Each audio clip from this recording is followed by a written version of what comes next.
କଥା ହେଉଛି ନିର୍ବାଚନର ପ୍ରୋସିଡିଓର ଆରମ୍ଭ ହୋଇଗଲାଣି, ନୋଟିଫିକେସନ୍ ସରିଲାଣି ଏବଂ ବର୍ତ୍ତମାନ ପ୍ରାର୍ଥୀମାନେ ପ୍ରଚାର କରିବାକୁ ଆରମ୍ଭ କଲେଣି। ନିର୍ବାଚନ ତାରିଖ ମଧ୍ୟ ଧାର୍ଯ୍ୟ ହୋଇସାରିଛି। ଏ ଅବସ୍ଥାରେ ପ୍ରଦୀପ ପାଣିଗ୍ରାହୀଙ୍କ ଭଳିଆ ଜଣେ ପୁରୁଣା ବିଧାୟକ ଯିଏକି ଦଳରୁ ଡିସମିସ୍ ହୋଇଥିଲେ ଏବଂ ପରବର୍ତ୍ତୀ କାଳରେ ତାଙ୍କ ବିରୁଦ୍ଧରେ ବିଭିନ୍ନ ପ୍ରକାର ପଦକ୍ଷେପ ନିଆଯାଇଥିଲା, ସେ ଥର ବି ନିର୍ବାଚନରେ ଅବତୀର୍ଣ୍ଣ ହୋଇଛନ୍ତି ବିଜେପି ପ୍ରାର୍ଥୀ ଭାବରେ ବ୍ରହ୍ମପୁରରୁ। ସେ ପ୍ରଦୀପ ପାଣିଗ୍ରାହୀ ସେ ନୀତି ନିୟମ ସବୁ ଜାଣନ୍ତି, କାରଣ ସେ ଜଣେ ଅଶିକ୍ଷିତ ଲୋକ ନୁହନ୍ତି, ସେ ଜଣେ ଅତ୍ୟନ୍ତ ଶିକ୍ଷିତ ଲୋକ। ସେ ବର୍ତ୍ତମାନ କ'ଣ କରିଛନ୍ତି ନା, ଯେଉଁମାନେ ସବୁ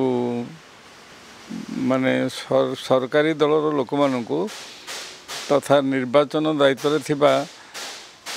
କର୍ମୀମାନଙ୍କୁ ଏବଂ ନେତାମାନଙ୍କୁ, ପର୍ଟିକୁଲାରଲି ସରକାରୀ କଳରେ ଥିବା ଦାୟିତ୍ୱବାନ ବ୍ୟକ୍ତିମାନଙ୍କୁ ଧମକାଇବା ଆରମ୍ଭ କରିଛନ୍ତି ଏବଂ ସେ କହୁଛନ୍ତି ଯେ ତାଙ୍କ ଇଚ୍ଛା ଅନୁସାରେ ବା ସେ ଯେଭଳି ଭାବରେ ନିର୍ଦ୍ଦେଶ ଦେବେ ସେଭଳି ଭାବରେ କାମ ନ କଲେ ସେ ସେମାନଙ୍କୁ ବଦଳି କରିଦେବେ। ଯେହେତୁ ବିଜେପି ସରକାର କେନ୍ଦ୍ରରେ ଶାସନ କ୍ଷମତାରେ ଅଛନ୍ତି, ତେଣୁକରି ତା'ର ସୁଯୋଗ ନେଇକରି ପ୍ରଦୀପ ପାଣିଗ୍ରାହୀଙ୍କର ଏହିସବୁ ଧମକ ଏବଂ ପ୍ରଦୀପ ପାଣିଗ୍ରାହୀ ଭାବୁଛନ୍ତି ଯେ ଯେହେତୁ ତାଙ୍କ ଦଳ କେନ୍ଦ୍ରରେ ଶାସନ କ୍ଷମତାରେ ଅଛି, ତେଣୁ ସିଏ ଯାହା ଅଭିଯୋଗ କରିବେ ନିର୍ବାଚନ କମିଶନ ନିଶ୍ଚିତ ଭାବରେ ତାଙ୍କ କଥା ଶୁଣିବେ ଏବଂ ସିଏ ସରକାରୀ କଳର ଲୋକମାନଙ୍କୁ, ଯେଉଁ ଅଫିସରମାନଙ୍କୁ ଧମକାଇକରି ତାଙ୍କ ଇଚ୍ଛା ଅନୁସାରେ କାମ କରାଇଦେବେ, ଯେଉଁଟାକି ନିହାତି ଅସଙ୍ଗତ ଜିନିଷ। ଏବଂ ଏହି ଜିନିଷଟା ହେଲେ ଯେଉଁ ଫ୍ରି ଆଣ୍ଡ ଫେୟାର ଇଲେକ୍ସନ୍ ଓଡ଼ିଶାରେ ହୋଇପାରିବନି, ପର୍ଟିକୁଲାରଲି ବ୍ରହ୍ମପୁର ନିର୍ବାଚନ ମଣ୍ଡଳୀରେ ହୋଇପାରିବ ନାହିଁ ବୋଲି ନିଶ୍ଚିତ ଭାବରେ ବିଜେଡ଼ିର କର୍ମୀମାନେ, ବିଜେଡ଼ିର ପ୍ରାର୍ଥୀ ଏବଂ ବିଜେଡ଼ିର କର୍ମୀମାନେ, ବିଜେଡ଼ି ନେତାମାନେ ଓଡ଼ିଶାରେ ଅନୁଭବ କଲେଣି, ଯେଉଁଥିପାଇଁ ସେମାନେ ବାଧ୍ୟ ହୋଇ ନିର୍ବାଚନ କମିଶନଙ୍କ ଦ୍ୱାରସ୍ଥ ହୋଇଛନ୍ତି ଏବଂ ସେ ପ୍ରଦୀପ ପାଣିଗ୍ରାହୀଙ୍କର ଏଇ ଯେଉଁ ଔଦ୍ଧତ୍ୟପୂର୍ଣ୍ଣ ଧମକ ବିଷୟରେ ମଧ୍ୟ ତାଙ୍କୁ ଅବଗତ କରାଇଛନ୍ତି। ଆଶା କରାଯାଉଛି ଯେ ନିର୍ବାଚନ କମିଶନ ନିଶ୍ଚିତ ଭାବରେ ବିଜେଡ଼ି ଦଳର ନେତାମାନଙ୍କର ଯେଉଁ ସବୁ ଅଭିଯୋଗ ତାକୁ ଯଥେଷ୍ଟ ଗୁରୁତ୍ୱ ଦେଇକରି ବିଚାର କରିବେ ଏବଂ ପ୍ରଦୀପ ପାଣିଗ୍ରାହୀଙ୍କୁ ଏଭଳି ଆଚରଣରୁ କ୍ଷାନ୍ତ ହେବା ପାଇଁ ନିର୍ଦ୍ଦେଶ ଦେବେ ବା ନିଶ୍ଚିତ ଭାବରେ ନିର୍ଦ୍ଦେଶ ଦେବେ ବୋଲି ମୁଁ ଅନୁଭବ କରୁଛି। ଦେଖାଯାଉ କ'ଣ ହେଉଛି। ହଁ, ବର୍ତ୍ତମାନ କଥା ହେଉଛି କ'ଣ କି ବିଜେପି ଦେଖାଯାଉଛି ଯେ ଚାରିଆଡ଼ୁ ସେ ପର୍ଟିକୁଲାରଲି ଓଡ଼ିଶାରେ ବହୁ ଜାଗାରୁ ସେ ସମର୍ଥନ ପାଉନାହାନ୍ତି, ତେଣୁକରି ସେ ହତାଶ ହୋଇକରି ବିଭିନ୍ନ ପ୍ରକାର ଧମକ ଚମକ ଦେବା ସହିତ, ଯେହେତୁ ବିଜେପିରେ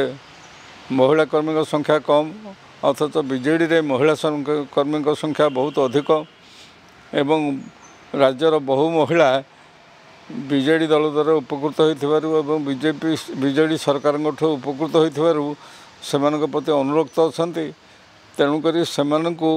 ଧମକାଇବା, ସେମାନଙ୍କ ଚରିତ୍ର ସଂହାର କରିବା ଏବଂ ସେମାନଙ୍କୁ ବିଭିନ୍ନ ପ୍ରକାର ଉପାୟରେ ନିନ୍ଦିତ କରିବା ପାଇଁ ବିଜେପି କର୍ମୀମାନେ, ବିଜେପି ନେତାମାନେ ମଧ୍ୟ ଉଦ୍ୟମ କରୁଛନ୍ତି, ଯେଉଁଟା ନିହାତି ନିର୍ବାଚନର ଆଚରଣ ବିରୁଦ୍ଧରେ ଉଲ୍ଲଙ୍ଘନ ଏବଂ ଏଭଳି ହେଲେ ରାଜ୍ୟରେ ଫ୍ରି ଆଉ ଫେୟାର ଇଲେକ୍ସନ୍ ହୋଇପାରିବ ନାହିଁ। ଯେହେତୁ ନିର୍ବାଚନ କମିଶନ ଘୋଷଣା କରିଛନ୍ତି